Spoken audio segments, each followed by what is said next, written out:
Okay, today I'm trying to do a little bit more work on the tool rest for my lathe. I'm trying to use a metal lathe for woodworking, wood turning, and you can see that I've got a piece of angle iron in the mill vise and it's sitting on parallels. Hopefully it won't go anywhere. It's not the ideal object to clamp in a mill vise because it only has a very thin edge on the far side, 1/8 of an inch. It can't go down because a parallel is holding it up. I hope it can't go up either. It's in there, you know, I chucked it in there pretty tight, did the best I could. This is not real precision milling. This piece of metal has a lot of mill scale and stuff on it, and it's not it's not a precisely made piece of metal. It's just rolled out of a steel mill someplace. This should be, this will be more than accurate enough for what I'm trying to do. What I have to do is I have to put a slot in it, like the slot in this failed part that I tried to make before. So what I'm going to do is I'm going to go down and find out where the back end of this thing is and tell the milling machine, and I'm going to find out where this end is and tell the milling machine. And you probably can't see it, but there's a couple little marks. There's a mark right here and a mark over here made in soapstone, which is a marking material that people use for metal sometimes, for welding and so forth. And it's going to indicate the general area of where I want to put the ends of this slot. So I'm going to fire up. I've got a what am I doing here? I've got an edge finder in the mill spindle, and the way these things work is you fire them up at around 1,000 RPMs, and you bring them over to whatever it is you're trying to locate. And this part down here has a spring in it, and when you bring it close to the part, everything lines up straight. And then when you touch the part, this thing moves sideways a little bit, and you can detect that with your eye. When you do that, you're within like 1,000th of the edge of the part. And this thing is 0.2 inches wide at the bottom. So once you found out when it touches the edge, you just move it over 100 thousandths, and the center is now over the edge. And then if you want to put something an inch from the edge, say, you just crank it another inch, and you're in business. And somewhere up here, you can't really see it, but there's a digital readout up there, and that's what I'll be using, my handy-dandy Chinese digital readout. And it works fine. I admit one of them did blow up on me, probably because of solder whiskers, which are caused by greenies who don't like good solder with lead in it. That's my understanding. Anyway, I'm going to do this, and then I'm going to throw a mill in there and cut it. I'll show you this is what I'm going to be putting through it. And this is a 1/2 inch bolt from Home Depot. As always, the finest, the very finest Home Depot products. I was wondering if I could use a 1/2 inch mill to do this. This is a 1/2 inch bolt. And I thought, well, what if I make a 1/2 inch slot in this thing, and this thing is actually 0.510 inches across. And I went on the internet and started looking around, and I found out there's all kinds of weird variations in screw threads. I know about major diameters and minor diameters.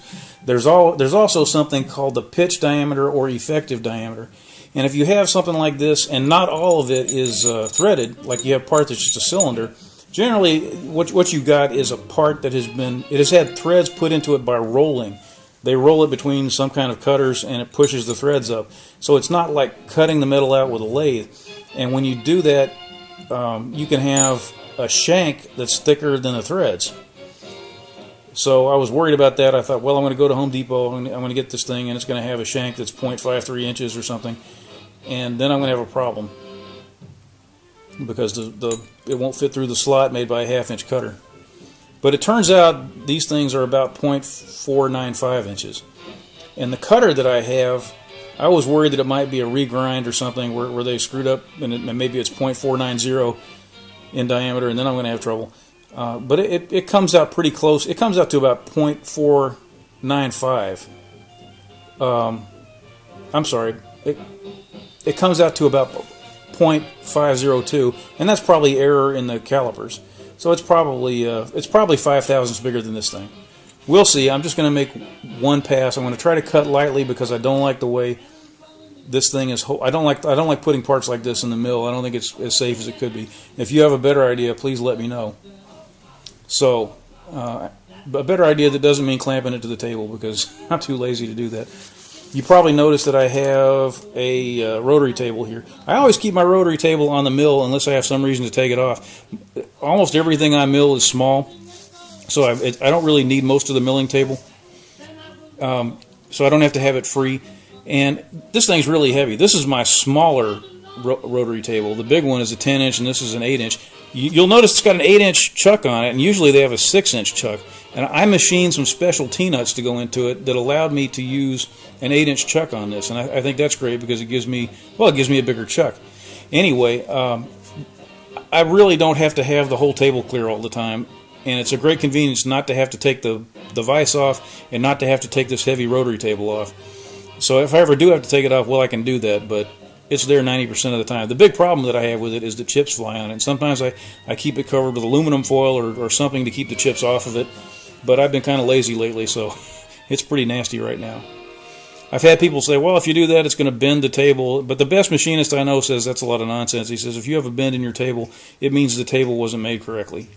He says the main reason the tables have bends in them is that they don't stress relieve them properly. You know, they grind them, and then they should grind them again to make sure they're flat after the stress has come out and the metal moves around, and they don't do that. He according to him, putting a 100-pound rotary table on your mill table is not going to cause any trouble. I hope that's true because I've done it. So, get my glasses and pray for me because here I go. I have to reach all the way over to the wall where my switch is to turn this thing on. Oh, I just realized a problem. I'm going to have to raise the table a little bit. Hang on. Okay, that's a little better. Now I know that I'll have plenty of room for the, plenty of reach for the edge finder, and also for the end mill. So here we go.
Well, that's a new one. I have to check this out.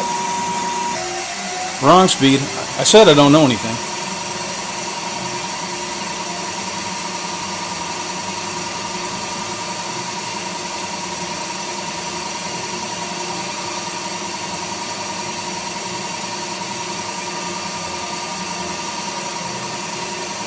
Okay, that's the y-axis. I just set it at 0, and now I'm going to check it. That's about as good as it's going to get. So, raise it up and go to 100 thousandths past the 0 point.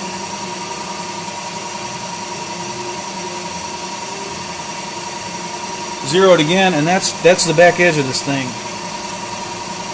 I don't really need to do this in the X direction, but I'm going to because, I don't know, I like to know where things are.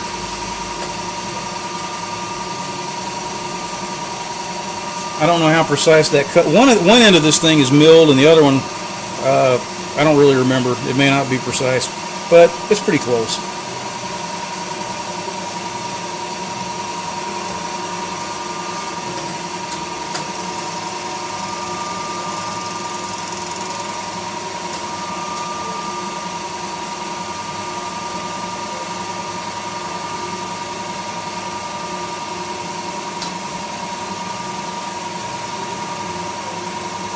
Okay, I'm setting it.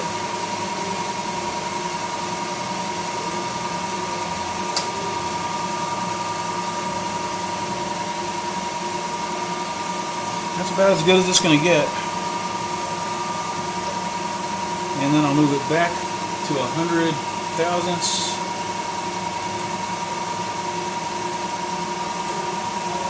And I have an X0. Whoops. Yeah, I do. I have an X0. I'm going to start with this thing, let's say 1.25 inches in, and that'll give me an inch of metal here left over, because I'm compensating for the diameter of the mill.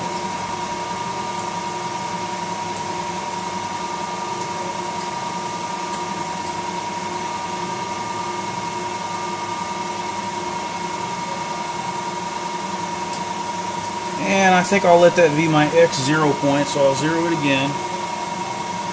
And this thing is 2 inches across, a little less than 2 inches because it's not a precision piece of metal, but precisely milled. But good enough, you know. So I will put it at 1 inch and see if that looks right. If it doesn't look right, I'll go back and check the edge again because I made a mistake. And that looks really good. Yeah, that looks correct. If it was 100 thousandths off, I would know. So I'm going to turn this off and put in an end cutter, an end mill. All right, I got my end cutter in, and I'm going to be doing I did a calculation, and for this particular end mill, the correct rotation in this kind of metal is 2,660 RPMs. I think it said. I don't like to work that fast. I find that if I do about 1,600, it works great. So that's what I'm going to go to. Alright, I'm at 1,600, and this is rigid pipe threading oil. Just a little. I probably use too much. I'd like to get a misting system, but I don't know too much about it. Alright, let's see if I'm going to start off kind of shallow. I hope it doesn't blow up.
Okay, that's 7.5 inches. That ought to do it, I guess.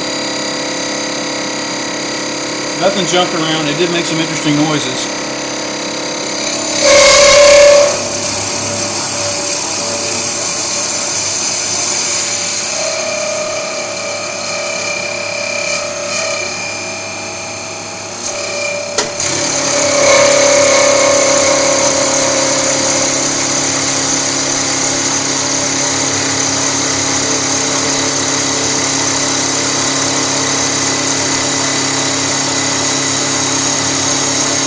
I know it's weird to make a shallow cut like this.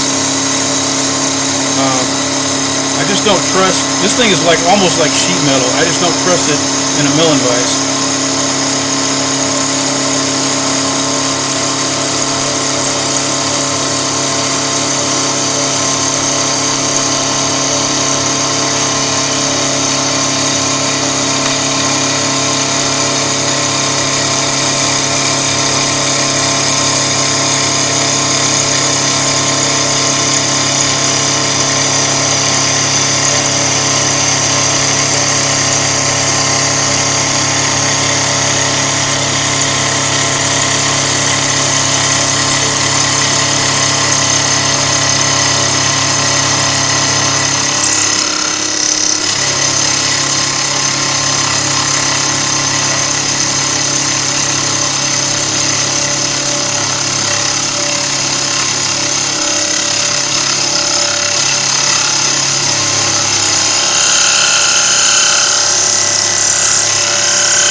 Those high-pitched noises it makes, that's because it's so thin and it vibrates. This part out here that's not supported, especially.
Okay. Now, I have a very sophisticated measuring tool that I use to see if this is correct.